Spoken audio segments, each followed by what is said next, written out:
Hey, this is Jacob. I just want to encourage you for a second to cry out to God. It is okay to cry out to God. It's okay to say, God, I need your help. I can't do this. It's in your hands. Cry out to God. He wants you to. You need it.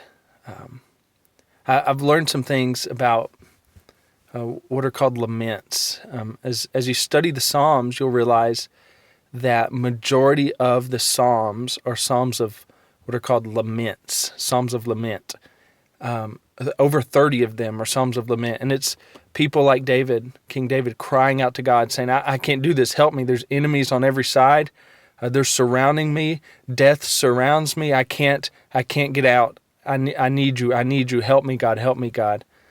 And as you look at them, there's two things I want to note. Laments are always directed toward God. They're directional. They are to God. If you're crying out and saying, my situation is horrible, and it's not directed at God, that's not lamenting, that's complaining. And that's a different thing. But laments are directional. They're toward God. And secondly, they're hopeful. You can have a whole psalm of lament, and it's crying out the whole time, help me, help me, help me, God, I can't do this, I can't do this, I can't do this. But it always at least ends with one verse of, but I will trust you. And you see, since your laments, crying out to God, is directional to God, you can trust him because he is the only one that can handle it. He is the only one that can do something. And you saying, help me, help me. He wants you to say that because you can't get through it on your own.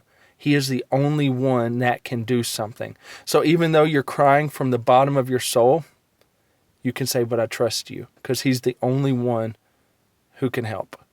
So I want to encourage you, cry out to God. He wants you to, and you need to. Whatever you're going through, you can bring to him. Whatever you're going through, you can trust him in it and through it. So cry out to God and trust him.